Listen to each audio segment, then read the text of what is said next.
¿Qué tan bien te conoces? ¿Qué tan mejor pudieras conocerte? ¿Cómo pudieras conocerte mejor? Si pensamos en la forma más natural de crecer, no tenemos más que voltear a nuestro alrededor.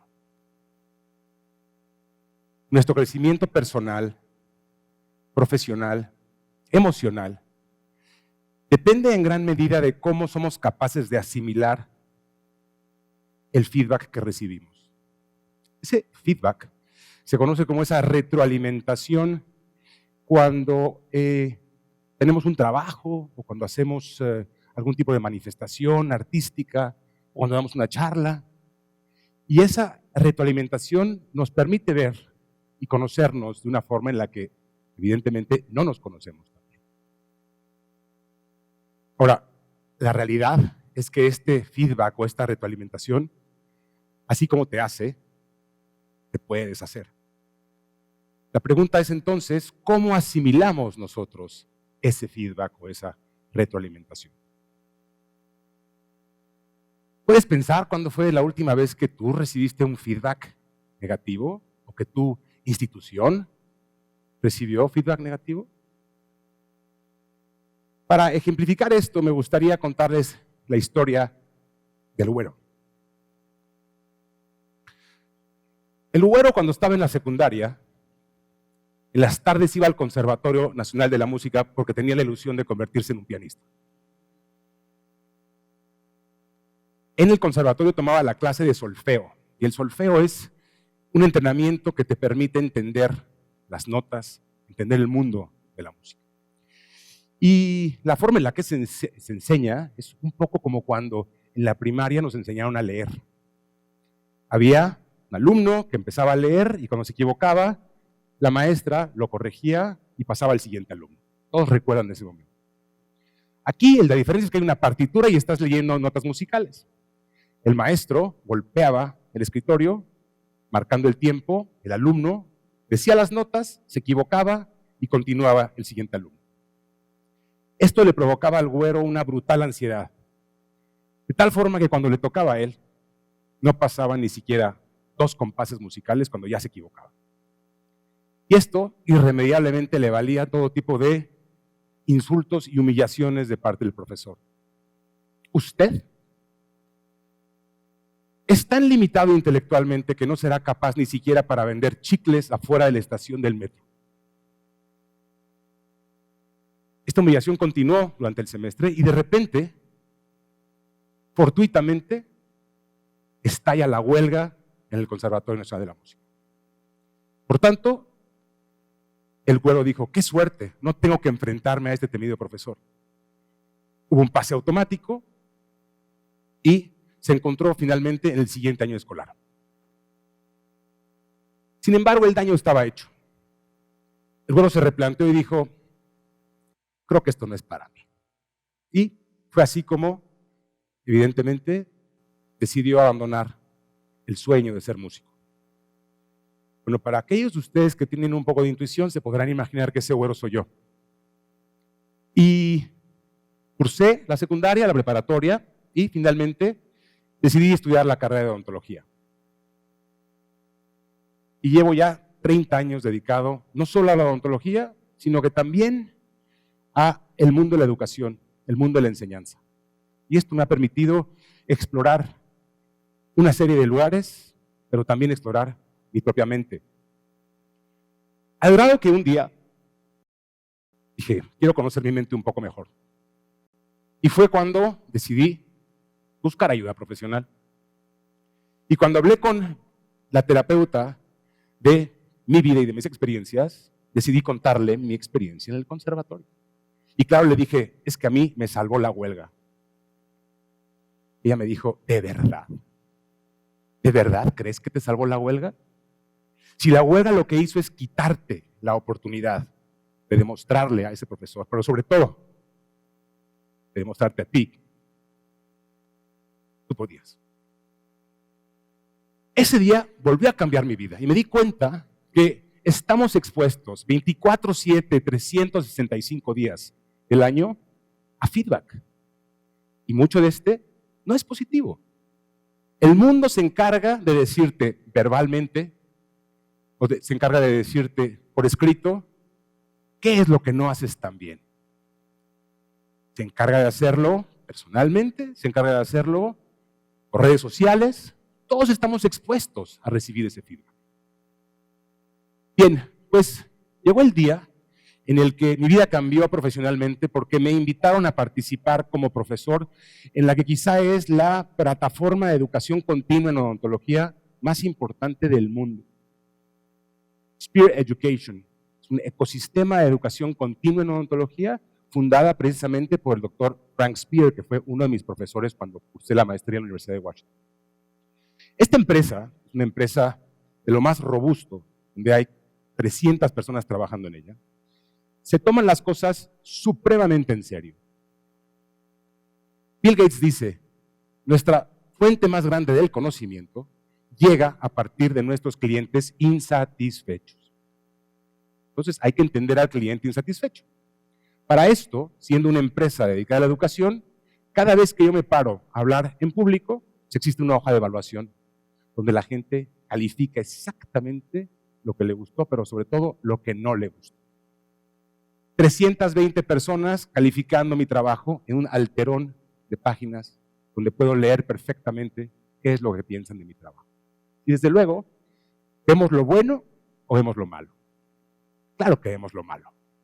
Y afortunadamente lo malo es un muy bajo porcentaje, pero es suficiente para conseguir esa sensación de desorientación que define William Swan como una especie de anarquía psicológica donde nuestra propia existencia se siente amenazada. Y cada vez que leía yo un feedback negativo me ocurría esta pseudo desorientación, de tal forma que me obligó a estudiar el comportamiento humano, entender por qué respondemos como respondemos y cómo poder cambiar nuestra respuesta, porque el feedback negativo no va a desaparecer. Entonces me di a la tarea de leer una serie de libros, de artículos científicos, de entender potencialmente qué pasaba en mi cabeza. Entender un poco esta ingeniería conductual, entender un poco mejor esta respuesta que tiene uno al recibir el feedback negativo, que otra vez el autor Daniel Goleman, que fue quien escribió el libro de Inteligencia Emocional, lo define como un secuestro amigdalino. Existen todo tipo de reacciones sistémicas cuando recibimos feedback negativo. Nos sudan las manos, se eleva la frecuencia cardíaca, se dilatan las pupilas. Esto, de alguna manera, hace que nuestro cerebro reptiliano actúe de modo tal que hay un efecto que se llama o luchar, o pelear, o escapar.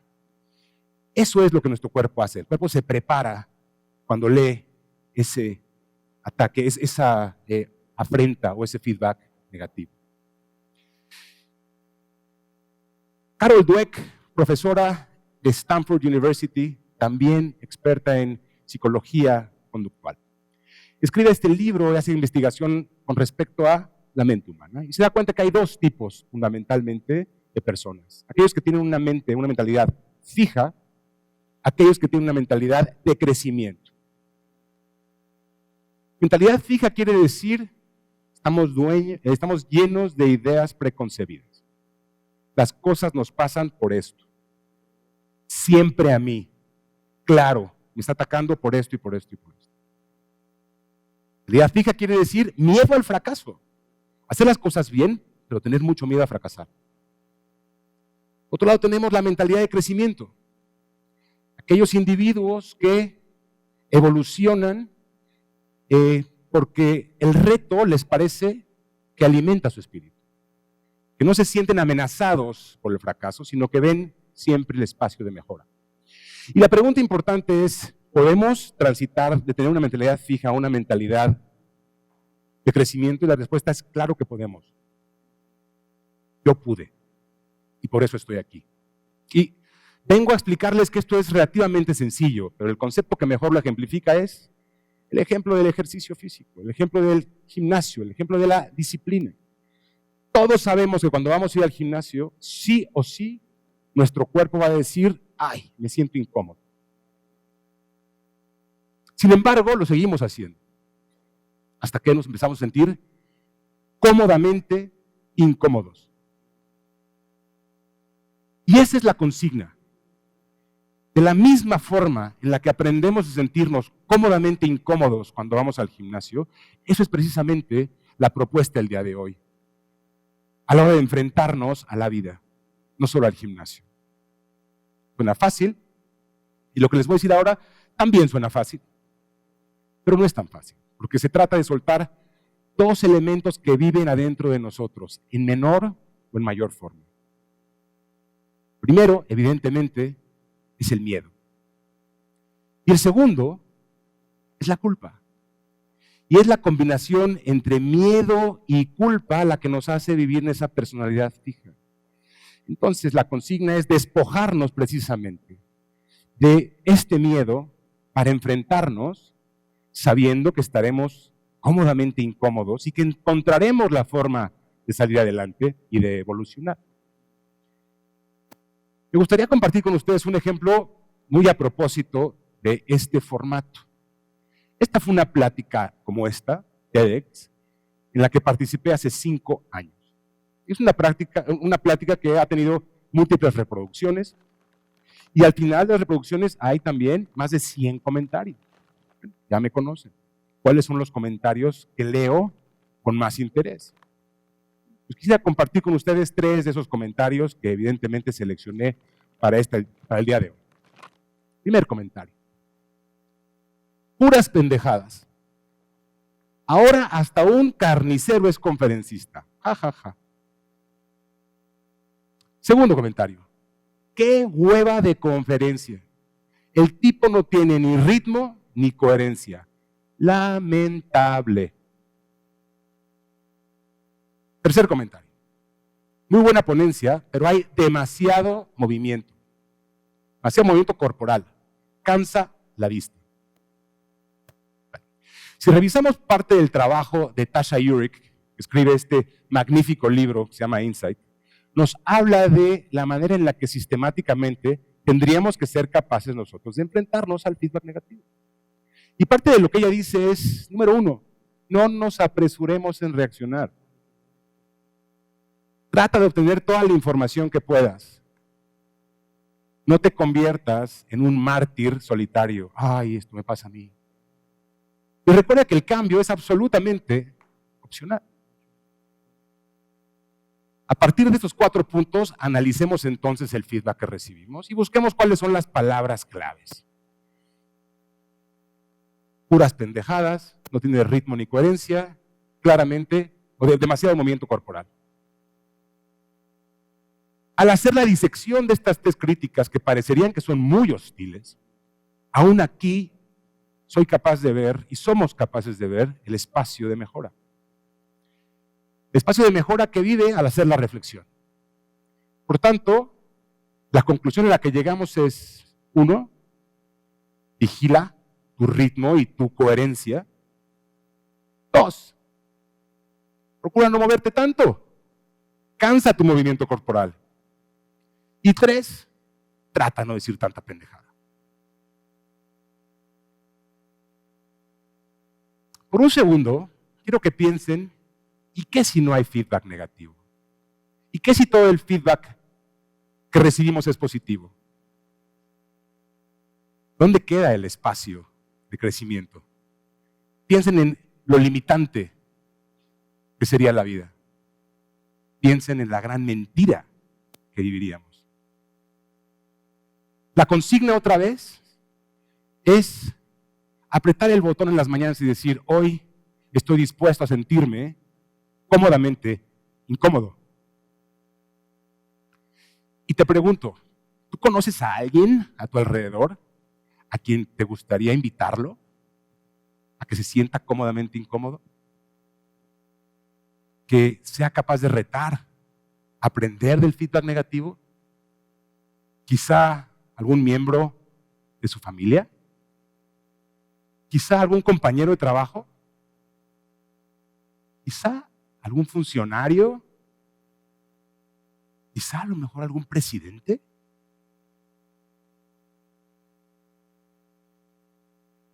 El espacio de mejora, el crecimiento, el llegar a un conocimiento mayor, vive a partir de sentirnos cómodamente incómodos. Muchas gracias.